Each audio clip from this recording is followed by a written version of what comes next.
Assalamu alaikum warahmatullahi wabarakatuh. Welcome you back again on this digital platform of JK Bass Foundation classes. So dear students, today we are going to start our lecture number 2 of Nationalism in India, class 10th history.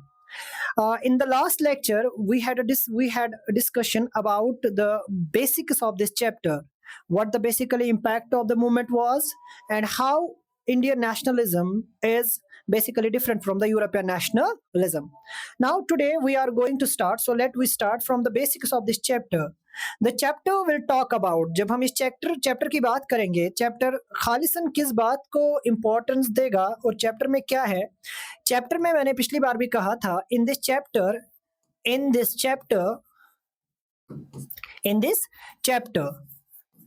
और unit, chapter क्या है? Nationalism in India. Nationalism in India यानी India में कौमियत या वतन परस्ती. तो in this chapter क्या होगा? वी हैव टू डिस्कस, हमें डिस्कस करना होगा. किस चीज को डिस्कस करना होगा? हमें डिस्कस करना होगा गांधीयन एरा को. गांधीयन एरा, हमें गांधी जी के एरा को, गांधी जी के टाइम को डिस्कस करना होगा. यानी कौन सा टाइम? जब गांधी जी साउथ अफ्रीका से वापस आते हैं. साउथ अफ्रीका से. क्यों साउथ अफ्रीका में वो क्यों थे? साउथ अफ्रीका में गांधी जी, महात्मा गांधी जी क्या थे? याद रखिएगा, एज अ लॉयर काम कर रहे थे. ठीक है, एज अ लॉयर काम कर रहे थे. He worked there as a lawyer in Dublin. जब उन्होंने वहां पर काम किया तो basically they started movement there. He started movement there. उन्होंने वहां पर मूवमेंट चलाई सत्याग्रह की. Satyagraha was a non violent movement. It was a movement, एक मूवमेंट थी नॉन वायलेंस की बुनियाद पर. एक मूवमेंट थी जिसमें उन्होंने वहां पर कामयाबी हासिल की. और गांधी जी फिर बार बार बहुत सारे उनके शुभ चिंतकों के कहने पर इंडिया आए.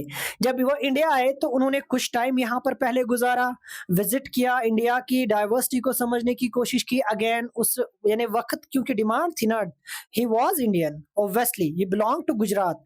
मगर वो उन्होंने क्या किया? टाइम की नजाकत को, यानी उन्हें बहुत टाइम हो गया था, बहुत सालों पहले वो 21 साल या 24 साल की उम्र में वो गुजरात से गए थे यहाँ अफ्रीका.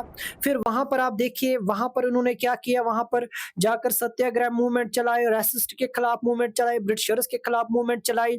और उस मूवमेंट में कामयाबी हासिल करने के बाद वही तरीका उन्होंने इंडिया में अप्लाई करने की कोशिश की. बट उससे पहले अंडरस्टैंड करने की कोशिश की इंडिया को. ठीक है, यानी डिमांड क्या है? What is the demand of time?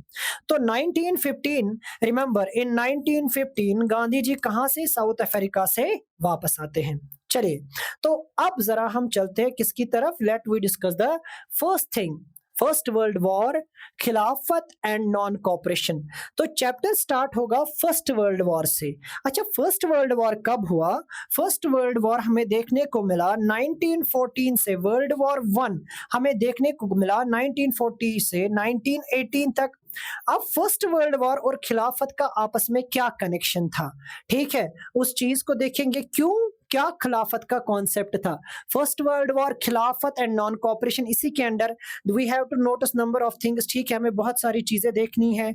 हमें गांधी जी के अर्ली जो साल देखने हैं, हमें बेसिकली सत्याग्रह, चंपारण, वो सारी चीजें देखनी है. बट उससे पहले देखेंगे क्या हुआ. फर्स्ट वर्ल्ड वॉर 1940 में हुआ और गांधी जी भी उसी समय पर इंडिया आए 1914-1915 में. क्या हुआ उस जमाने में? जब फर्स्ट वर्ल्ड वॉर हुआ तो डिफेंस एक्सपेंडिचर बढ़ा. डिफेंस मीन्स याद रखिएगा, इंक्रीज डिफेंस स्पेंडिंग.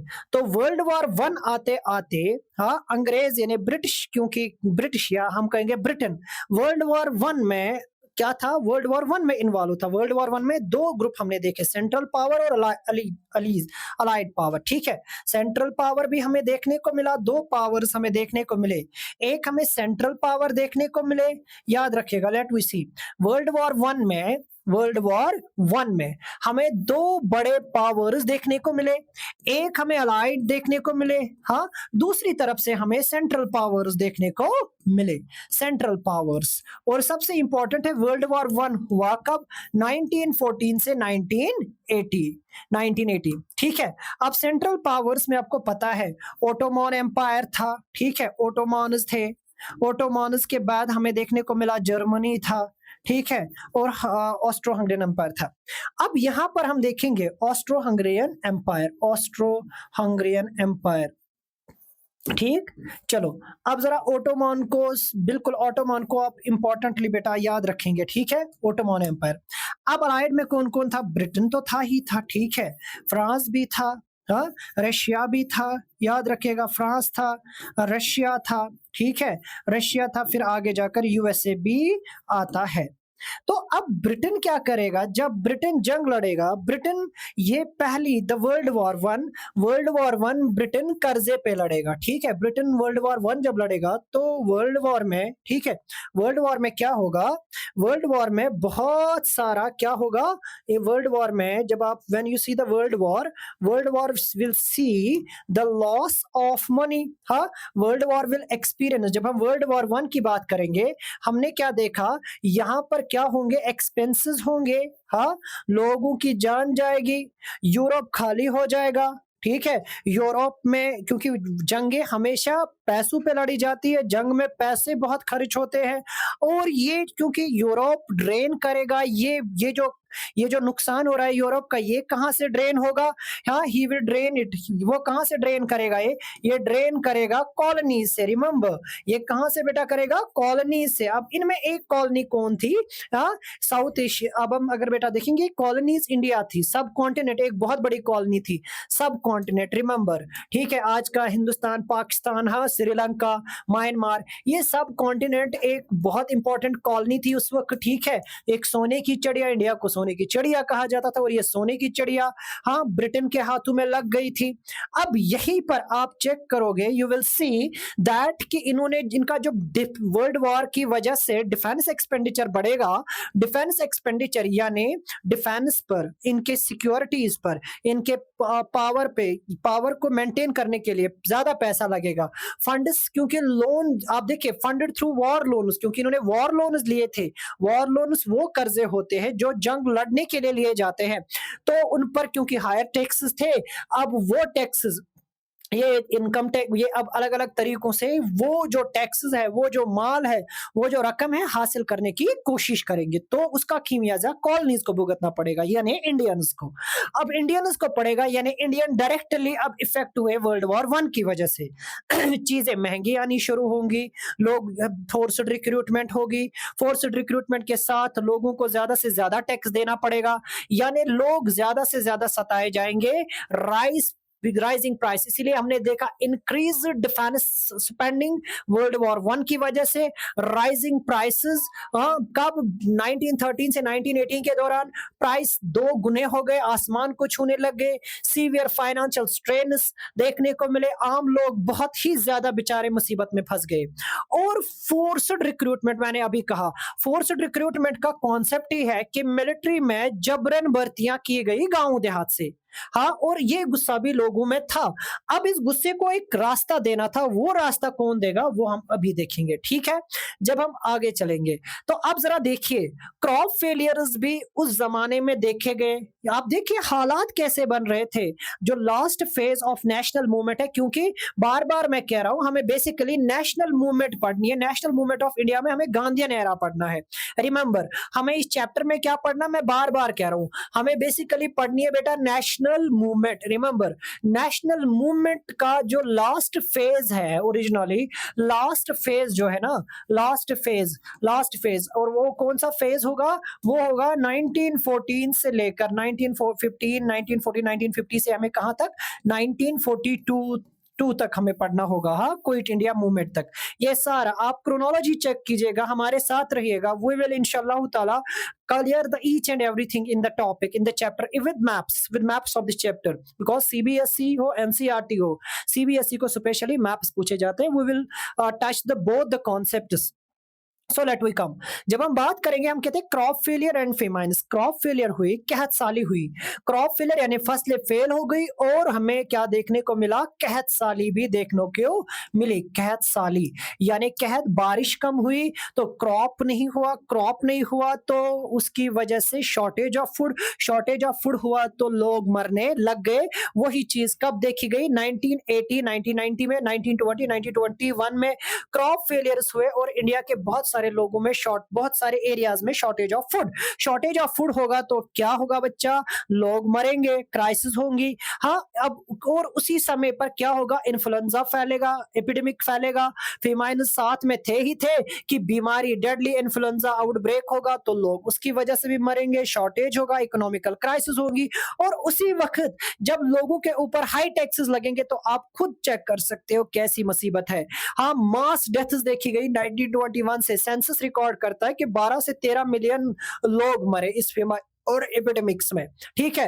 और अब अनमेट होप्स। अब जरा आप देखिए, लोगों को जिन चीजों जिन चीजों की उम्मीद ही नहीं थी वो हो रही थी लाइफ में, अब इस जमाने में उनकी हार्डशिप्स, उनकी सख्तियां और भी गहरा जा रही थी।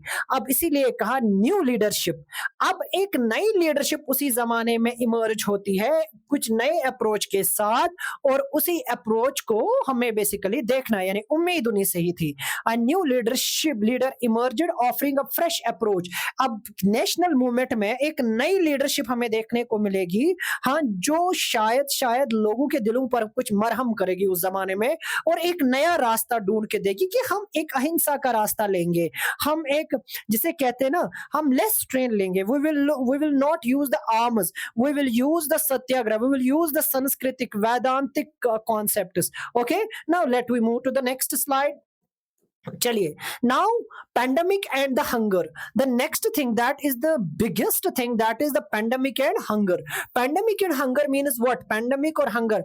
अब भूख मार ऑलरेडी, और उसके साथ आप देखोगे क्या थी, भूख मार, आप इस फोटो के जरिए देख सकते हो, ठीक है। From this photo frame you can सी, अब ऑलरेडी पैंडेमिक भी था, हंगर भी थी। उसके अंदर आप देखोगे मूवमेंट एक्सपेंडेड, मूवमेंट क्या करेगी, एक्सपेंड होगी, नेशनल मूवमेंट स्प्रेड होती है थ्रू आउट द इंडिया, और एनवायरमेंट, नए नए सोशल ग्रुप्स बनेंगे, क्योंकि डाइवर्स सोशल ग्रुप्स थे इंडिया में। न्यू मोड ऑफ स्ट्रगल आएगी, इनोवेटिव मेथड्स देखने को मिलेंगे, प्रोटेस्ट्स नए तरीके से होंगे, ठीक है। हाँ, प्रोटेस्ट्स वर अडॉप्टेड, नए नए इनोवेटिव तरीके से प्रोटेस्ट होंगे, जिससे ब्रिटिश गवर्नमेंट मजबूर होगी, क्योंकि नेशनल मूवमेंट अब एक नए फेज में दाखिल हो चुकी थी। मैंने जो अभी कहा, गांधीयन एरा वाला जो सिस्टम था, ठीक है, यहां से मूवमेंट एक नए फेज में शुरू होगी। अब कुछ कहते क्या, इससे पहले आजादी के लिए कोई बात नहीं थी, खाली गांधी जी क्यों थे? Gandhian philosophy was something different from the philosophy of other people.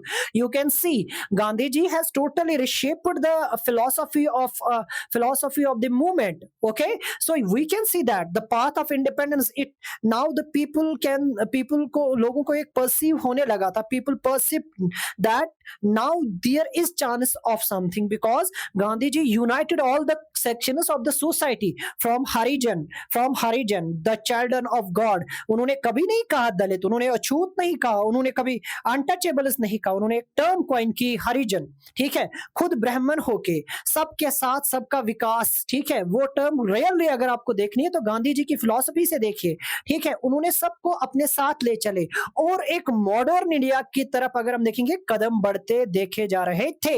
वो इस नेशनल मूवमेंट में हमें देखने को मिलेगा, जिसे कहा गया पार्ट टू इंडिपेंडेंस। दीज, अब जो नई चीजें हो रही थी, नेशनल मूवमेंट फैल रही थी, हाँ, डाइवर्स सोशल ग्रुप पार्टिसिपेट कर रहे थे, स्ट्रगल और स्ट्रांग हो रही थी, स्ट्रगल के मेथड्स चेंज हो रहे थे, लोग सामने आ रहे थे, एक नया एवोल्यूशन, मैं इसे कहूंगा एवोल्यूशन ऑफ इंडिपेंडेंस। रिमेंबर, मैं इसे नाम दूंगा evolution of independence in India, evolution of independence, evolution of independence in India, ठीक है, इन इंडिया। अब किसने किया? गांधी जी ने किया, ठीक है। I am a strong follower of Gandhi, crucial in eventual success of India's fight for the independence. अब जरा वो देखिए, एक पाथ, एक इंडिपेंडेंस के लिए तैयारी हो रही है, और वो भी वो समय जब लोग मुसीबतों से घिरे हुए थे, ठीक है। उस जमाने में आप लोगों के लिए राहत लेके आओगे, they will feel special, they will feel something energetic. Now let us move. चलिए, now let we go through the idea of satyagraha. What is a satyagraha? तो अब हम डिस्कस करेंगे the idea of satyagraha. Now आप देखिए गांधी जी, ठीक है, मैं अगर अगर सिंपल वर्ड्स में मैं कहूं, ठीक है, ऊपर से नीचे तक कुछ गज कपड़े, ठीक है, थोड़ा सा कपड़ा लगा के खुद पूरे ब्रिटेन को नचाते हैं ये शख्स, आप देखिए, ठीक है। हाँ, एक चश्मा, कोई गुरूर नहीं, पैक, कोई टेंशन नहीं, आज के लीडर्स की तरह नहीं जड़ सिक्योरिटी लेगा, लोगों में घूम रहा है, नो थ्रेट, लिसन केयरफुली। हाँ, कोई खतरा नहीं, ऐसा नहीं जड़ सिक्योरिटी 50-60 गाड़ियां, कोई आ गया तो रोनते चले गए, no, you can see the person. आप देखिए, इन्हें लीडर्स कहा जाता था, ये पढ़े लिखे थे, ये एजुकेटेड थे, ये रियलिटी में क्वालिफाइड और एजुकेटेड लोग थे। हाँ, आज की लीडर्स नहीं, there is a very less mannered people today, they are using the hate speeches, they are using the crimes, they are, आप देखिए, अगर हम अपने पार्लियामेंट की बात करेंगे, there are number of leaders जो जिनके पीछे ना पता नहीं कितने कितने केसेस होंगे, ठीक है, and they are allowed to sit in the parliament, तो देश का क्या हाल हाल होगा। आप देखिए, आप खुद देखिए, लोग, हाँ, इस सूरत में एक बंदा कुछ कपड़ों में सामने आ रहा है, हाँ, and showing them the real path, how can we solve the problem. So अब उन्होंने जो एक मेथड निकाला, उस मेथड को नाम दिया गया satyagraha, a method of pioneered by Mahatma Gandhi based on truth and non violence. Gandhi ने जो मेथड यूज किया, गांधी ने जो मेथड दिया ना, वो किस बात पर था? That was truth and non violence. याद रखिएगा, satyagraha is nothing, it is a method, एक पायनियर्ड मेथड है, एक टावरिंग मेथड है, एक वाइटल मेथड है to solve the problem of colonialism. उस कॉलोनियल थॉट को खत्म करने के लिए आपको सच और सच के साथ किसकी? अहिंसा की, यानी नॉन वायलेंस की जरूरत है। किसकी? Non violence. That non violence can be only ended, खाली खत्म किया जा सकता है थ्रू द सत्याग्रह। सत्याग्रह, सत्याग्रह, याद रखेगा, सत्य, सच के साथ, सच की जीत होगी, और वो जीत कौन करवाएगा? गांधी करवाएगा आपको। हाँ, कॉन्फ्रेंटिंग इनजस्टिस, क्योंकि जो बेसिकली आपको अगर सच में एक दीवार खड़ी करनी है इनजस्टिस के खिलाफ, तो you have to use the mind, you can not, you एक बड़ा पावर, आप एक बड़ा पावर, मैं इजराइल की बात करूंगा, ठीक है, for example, number of countries, America, बड़े बड़े पावर्स है, आप उनको ऐसे नहीं हरा सकते, ठीक है, आप पावर के जरिए पावर को नहीं हरा सकते। ब्रिटेन उस वक्त पावरफुल कंट्री थी, आप उसको गन से नहीं हरा सकते, आप उसको लड़ाई से नहीं हरा सकते, जो रेडिकल्स कहते थे। गांधी ने वही बात दोहराई कि नहीं, इनको आप आइडियोलॉजी से हराओ, और वो आइडियोलॉजी हमारे पास वैदांतिक फिलॉसफी में है। वो क्या है? वो है truth and non violence. Remember, आप कल लिख सकते हो, satyagraha is a method pointed by Mahatma Gandhi based on the truth and non violence. It was a method of confronting injustice. Promote, हाँ, ये क्या करता था? It was a basically method कि आप फिजिकल फोर्स यूज नहीं करोगे, बल्कि आप क्या करोगे? You will use what? You will use the psychological force. We can say you can use the truth, ठीक है, appeal to consensus. Satyagraha appeal to the oppressors, एक अपील थी, हाँ, कि इंसिस्टेड ऑफ यूजिंग वायलेंस और सीकिंग द रिवेंज, हमें कोई हमें रिवेंज नहीं लेना है, ठीक है, हम इनके सामने बैठेंगे, हम धरना देंगे, हम इनके सामने बार बार बैठेंगे, इन्हें मजबूर करेंगे कि आप रियलिटी समझो, आप ट्रुथ समझो, आप आप गोली से गोली का जवाब नहीं देंगे, हम इन्हें मजबूर करेंगे, हम बार बार इस दीवार पर क्या करेंगे? पत्थर मारेंगे, कभी ना कभी तो ये ईंट टूटेगी ना, ठीक है, वही चीज के यूनिटी एंड ट्रुथ। और गांधी ने कहा ये खाली एक चीज से होगा, ये यूनिटी और ट्रुथ से होगा। गांधी बिलीव्ड दिस अप्रोच, क्योंकि ये इनका अप्रोच था, बार बार निशाने पे। आप देखिए, पत्थर आप पानी के नीचे रखिए, कंटिन्यूअसली वाटर उस पे डालिए, वो पत्थर में घोल हो जाता है। Same thing happen here.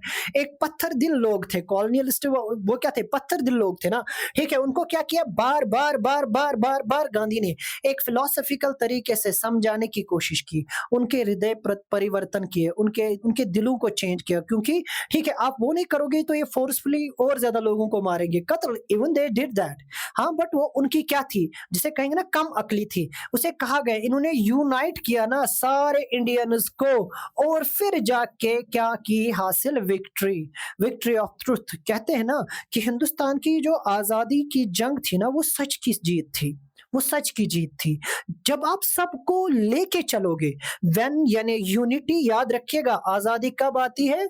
याद रखिएगा बच्चा, आजादी कब आती है? हाँ, आज़ादी कब आती है, फ्रीडम कब हासिल होती है? 2 चीज़ें याद रखनी, 2-3 चीज़ें मैं बताऊँगा but I will explain some of the. हाँ, सबसे पहले बेटा यूनिटी याद रखना, जब एक साथ चलोगे। नंबर 2 ट्रुथ, जब आप सच बोलोगे, ठीक है? Number 3 use of masses, use of mass, ठीक है? नंबर 4 जब आप डाइवर्सिटी को समझोगे। नंबर 5 जब आपका एम और एस्पिरेशन, एम्स और ऑब्जेक्टिव्स आपके कलेक्टिव होंगे, न कि आपके सिलेक्टिव होंगे। कलेक्टिव एम्स और ऑब्जेक्टिव्स होंगे, तब आज़ादी हासिल होती है। ये गांधी जी के ये गांधी जी में हमें क्लियर दिखाई देती है, उनकी आइडियोलॉजी में हमें क्लियर दिखाई देती है। Let we go to the next thing, ठीक है? सत्याग्रह हो गया। चलिए अब जरा आगे चलते हैं। अब बात करते हैं, जरा देखिए हमने ये लिखा क्या है। सत्याग्रह मूवमेंट की जब हम बात करते हैं, हम कहते हैं satyagraha movement is Gandhi organized several satyagraha, एक नहीं बहुत सारी। हाँ, अब जितनी भी कंपेन्स गांधी जी करेंगे, ऑर्गेनाइज करेंगे इंडिया में, ठीक है, किस अक्रॉस द इंडिया 1915 से, याद रखिएगा कब आते हैं, रिटर्न इन जनवरी 1915 से। तो उन सब में आपको एक नया अप्रोच मिलेगा, सत्याग्रह मूवमेंट्स, ठीक है? वो सारी नॉन वायलेंट मूवमेंट्स थी। His goal was to inspire, मकसद एक ही था कि वो ऑपरेशन के खिलाफ एक जंग लड़ेगा और वो भी नॉन वायलेंट तरीके से, मजबूर करेगा उनको सोचने के लिए हम क्यों एक दूसरी कंट्री में दूसरों के रिसोर्सेज ग्रैब कर रहे हैं, उस लालच के जिनको बाहर निकालेंगे, ठीक है? चलिए आगे, now come to the point. अब जरा देखिए क्या कहा, गांधी इज फाइट। अब जरा सबसे पहले हम देखेंगे, अब वन बाय वन हम क्या करेंगे, बात करेंगे। सबसे पहले जब हम इतने सत्याग्रह की बात करेंगे तो हमारे पास सबसे पहले आएगा जो सबसे पहली मूवमेंट 1970 में हुई थी, सत्याग्रह, पहला सत्याग्रह, दैट वाज चंपारण सत्याग्रह। चंपारण में क्या हुआ था जरा देखिए। हाँ, गांधी जी के फर्स्ट सिग्निफिकेंट सत्याग्रह थी इंडिया में, वो चंपारण में थी। चंपारण कहाँ पे पड़ता है, बिहार, ठीक है? अभी मैप यूज करेंगे। चंपारण कहाँ पे, बिहार में। अब यहाँ पे क्या हुआ, आप देखिए, he addressed the plight of peasant under the operation. यहाँ पे क्या हो रहा था, ऑपरेसिव प्लांटेशन हो रहा था, ऑपरेसिव प्लांटेशन सिस्टम हो रहा था। प्लांटेशन सिस्टम किसका हो रहा था, इंडिगो का। रिमेंबर किसका हो रहा था बच्चा, इंडिगो का। इंडिगो, हाँ, इंडिगो क्या थी, इंडिगो बेटा जिसको, जिससे कलर यूज, कलर प्लांट था, याद रखिएगा क्या था, कलर प्लांट था। अब इंडियन कलर, ये जो इंडिया से ही, क्यों, क्योंकि इंडिया की मिट्टी से, इंडिया की सॉइल फर्टाइल थी, इंडिया की सॉइल जो थी ना वो फर्टाइल थी। जब इंडिया की सॉइल फर्टाइल थी, हाँ, एलुवियल सॉइल पे बहुत अच्छी उगती थी, क्वालिटी इसकी अच्छी होती थी, इसलिए ऑलरेडी इन्वेस्टर्स भी इंडिया में थे। तो अब ब्रिटिश गवर्नमेंट की वजह, ब्रिटिश गवर्नमेंट इंसिस्ट कर रही थी, मजबूर कर रही थी लोगों को खाली इंडिगो, क्योंकि उनके अच्छे पैसे आते थे फॉरेन में, कपड़े वगैरह उसकी भी कलरिंग अच्छी हो जाती थी। तो इनका बड़ा मार्केट डिपेंड था इंडिया के इंडिगो पर।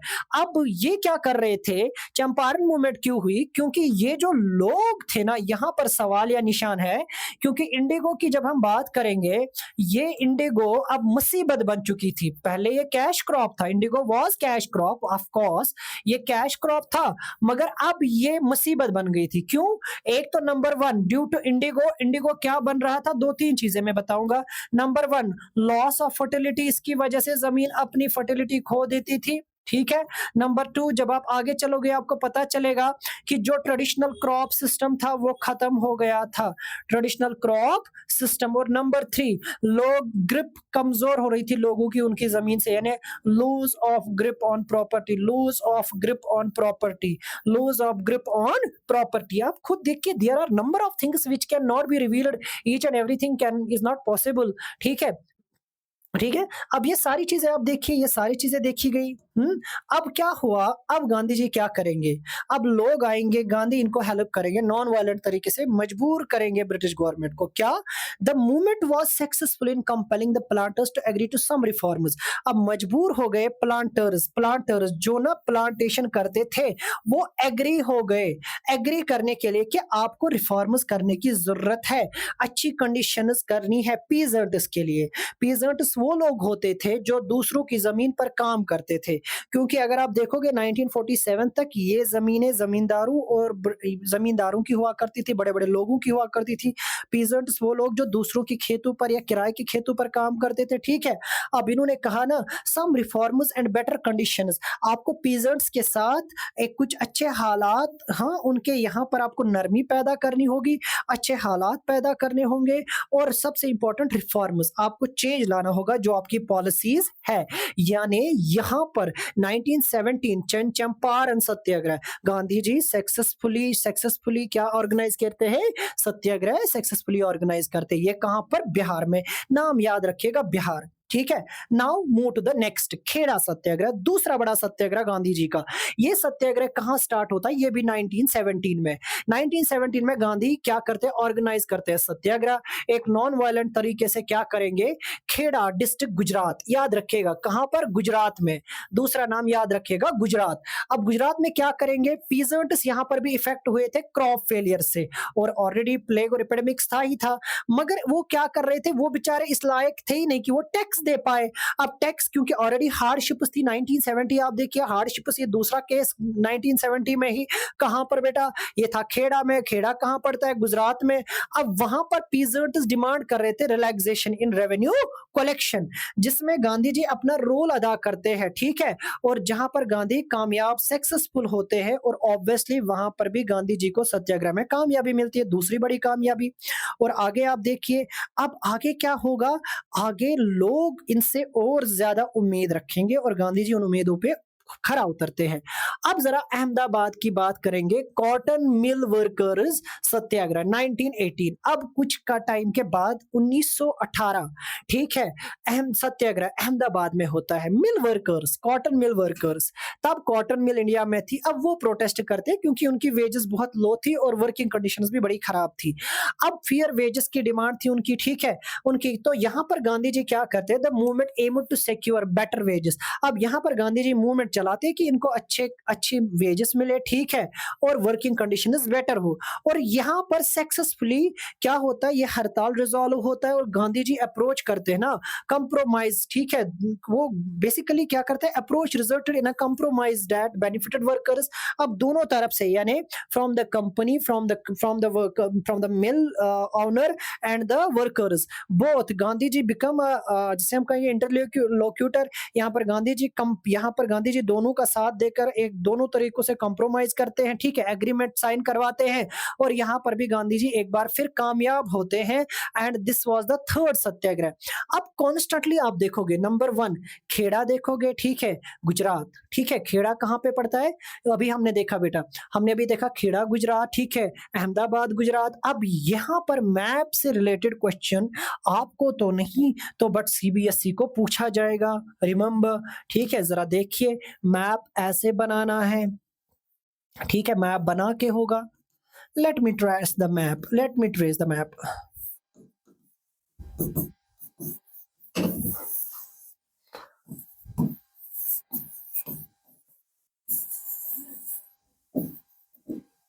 चलिए यहां से थोड़ा नया ही बना लेते हैं।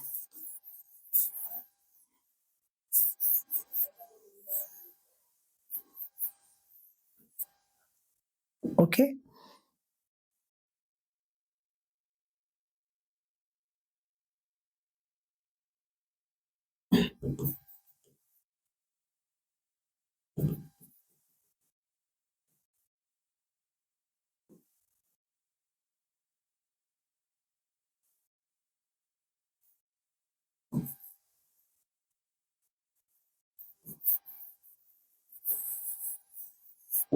ओके, चलिए।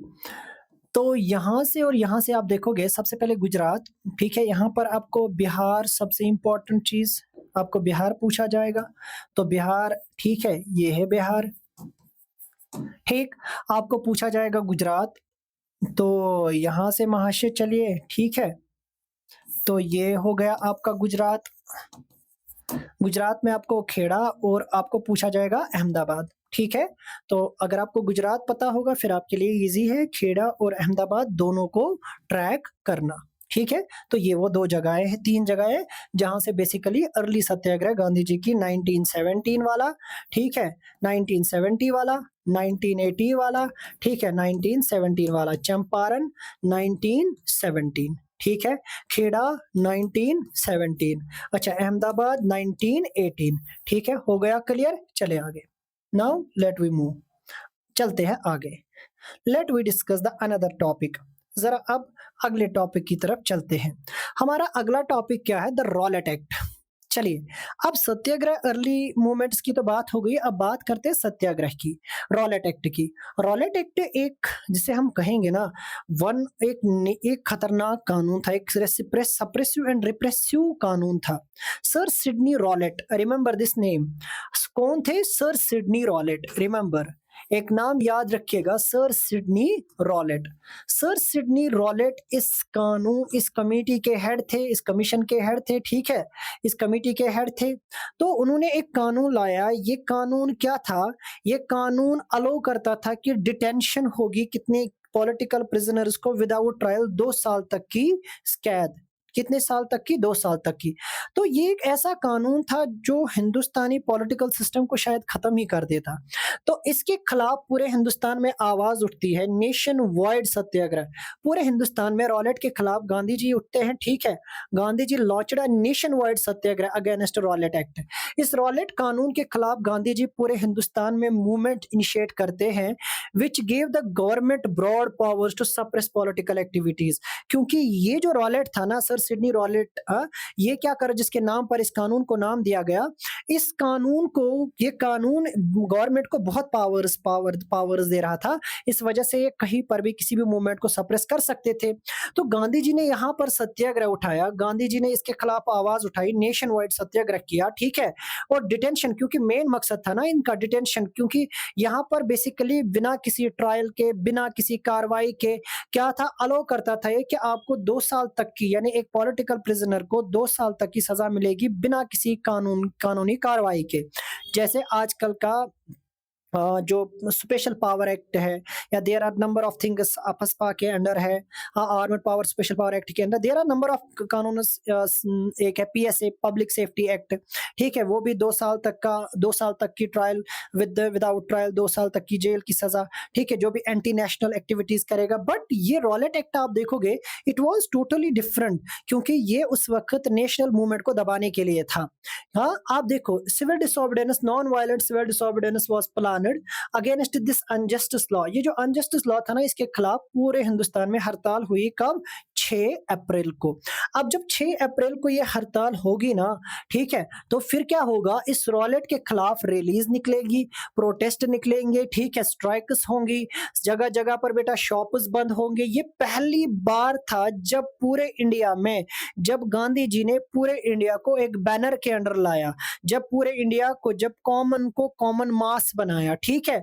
और ब्रिटिश एडमिनिस्ट्रेशन को एक खतरा लगा, अरेस्ट, इसकी वजह से क्या हुआ? लोकल लीडर्स अरेस्ट हुए, महात्मा गांधी को प्रिवेंट किया गया कि ये दिल्ली नहीं जाएंगे, दिल्ली एंटर नहीं करेंगे। वायलेंट रेस्पॉन्स हुआ। 10 April police fired on peaceful procession Amritsar में, leading to attack on government building. अब 10 अप्रैल को पुलिस क्या करती है? पीसफुल प्रोसेशन यहाँ से जा रहा था अमृतसर में, ये क्या करेंगे? गवर्नमेंट यहाँ पर क्या होगा? अब अटैक होगा, ठीक है? जिस पर इन्हें गवर्नमेंट बिल्डिंग्स पर अटैक किया, और डिक्लेरेशन ऑफ मार्शल लॉ, क्योंकि यहाँ से कुछ अगला बहुत कुछ होने वाला है। 6 अप्रैल से स्टार्ट होने वाली मूवमेंट अब एक खतरनाक हालात बनाएगी, क्योंकि अमृतसर उस वक्त सारी नेशनल मूवमेंट्स का अड्डा बना हुआ था इन नॉर्थ। क्योंकि नॉर्थ जहां हम चलेंगे ना, जितने भी प्रोविंसेस थे, नॉर्थ वेस्टर्न प्रोविंसेस, वहां, और अगर हम देखेंगे जितना भी नॉर्थ, चाहे यूपी था, बिहार था, इन सारी यहाँ पर जितनी भी political activities related to nationalism थी, वो अमृतसर से, आप मान लीजिए अमृतसर उनका गढ़ था। तो मार्शल लॉ कब लगेगा? मार्शल लॉ 10 अप्रैल को लगेगा। कहां पर? अब यहां से मार्शल लॉ लग गया अमृतसर में। जब अमृतसर में मार्शल लॉ लगेगा तो किस्सा होगा अब आगे जलियाना वाला का। जलियाना वाला बाग केस कब होगा? ये 1919 में, 13 अप्रैल 1919। ये याद रखिएगा, इस पर क्वेश्चन पूछा जाता है, रॉलेट पर भी और जलियाना वाला बाग पर भी। तो मैं इसे इंपॉर्टेंट कैटेगरी में रखता हूं, याद रखिएगा। अब जलियाना वाला बाग केस क्या था? 1919 में, 13 अप्रैल 1919 को जलियांवाला बाग में एक क्राउड जमा हुआ। क्राउड जमा क्यों हुआ? क्योंकि कहा गया ना, जलियांवाला बाग इंसिडेंट। अमृतसर में जलियांवाला बाग पड़ता है, एक बहुत बड़ा बाग है जिसकी, जहां पर ओपनिंग है। आप देखिए क्या कह रहा है, on 13 a large crowd gathered eight enclosed, ऐसा बाग जहां पर दीवारें हैं, ठीक है? कुछ मेन एंट्री और बेटा फिर उसके बाद दीवारें ही दीवारें, हर तरफ से बंद है। अब बाग क्यों? With some protesting against against government, क्योंकि यहाँ पर कुछ लोग प्रोटेस्ट कर रहे थे, कुछ लोग फेस्टिवल एंजॉय कर रहे थे, कुछ लोग उनके सपोर्ट में थे जो रिसेंटली क्या हुए थे, अरेस्ट हुए थे। हाँ, गवर्नमेंट रिप्रेसिव जितने भी रिप्रेसिव मेजर लिए गए थे ना, ठीक है, उनके खिलाफ बैसाखी, क्योंकि बैसाखी कब थी, 13 अप्रैल को, ठीक है, वो कुछ बैसाखी के फेस्टिवल को क्या करने, क्योंकि इसी समय पर बैसाखी भी थी, उस बैसाखी के फेस्टिवल को वो एंजॉय करने के लिए यहाँ पर आए थे। और इसी दौरान जनरल डायर, हाँ, जनरल डायर एक्शन में आते हैं और जनरल डायर एंटर करते हैं इस एरिया में। वो एग्जिट जो मेन डोर है उनको बंद करते हैं और फायर ओपन करते हैं इस क्राउड पर, क्योंकि लोग बेसिकली अनअवेयर थे, उन्हें नहीं पता था, आज का इतना कम्युनिकेशन नहीं था, उन्हें they were not aware about the martial law, क्यों martial law is equal to section 144, याद रखिएगा। मार्शल लॉ मान लीजिए, सेक्शन 144 भी आप मान लीजिए, ठीक है, यानी 2 से ज्यादा व्यक्तियों को अलाउड नहीं होता है वो एक जगह पर जमा हो, मगर इन्हें आराम से समझा बुझा कर भी बाहर भेजा जा सकता था। It was one of the, मैं क्या बताऊं, उस वक्त की सबसे बड़ी मास किलिंग थी, जिस पर फिर बहुत बवाल मचा, टाइटल वगैरह बेटा रिटर्न्स भी हुए, ठीक है, जैसे जिसमें रविंद्रनाथ टैगोर और भी बहुत सारे लीडर्स ने, पूरी दुनिया ने इसकी निंदा की, मगर ब्रिटिशर्स को कोई मतलब जैसे ना कुछ हुआ ही नहीं। और उसके बदले क्या हुआ वो हम आगे देखेंगे। किलिंग 100, इसमें हजारों लोग मारे, इनमें कई सैकड़ों लोग मारे गए, बहुत सारे बच्चे बूढ़े जवान मारे गए, कुछ दब गए, कुछ जख्मी हुए, ठीक है, 1500 के करीब कहा जाता है, अनऑफिशियली 300 कहते हैं, बट कुछ जगहों पर 1000 से ज्यादा कहा जाता है लोग मारे गए। मास किलिंग हुई, हाँ, मास किलिंग हुई यहाँ पर। और कहा जाता है, अगर हम देखिए टेरराइजेशन का, टेरर का ये बहुत बड़ा इंसिडेंट था बाय द ब्रिटिशर्स। अब इसके बाद क्या हुआ जरा देखिए, अब इस मैसेकर, ये जो एक जलियाना वाला बाग मैसेकर भी ये कहलाता है, यहाँ पर अब लोगों का गुस्सा सामने आएगा, अब हड़ताल होगा, क्लैशेस होंगे पुलिस के साथ, अटैक्स होंगे, गवर्नमेंट बिल्डिंग्स को जलाया जाएगा, क्योंकि ये आक्रोश लोगों में जबरदस्त था। और फिर क्या होगा, प्रोटेस्ट अब अलग नॉर्थ इंडिया से नॉर्थ इंडियन टाउन्स में फैलेगा, स्ट्राइक्स होंगी, क्लैशेस होंगी पुलिस के साथ।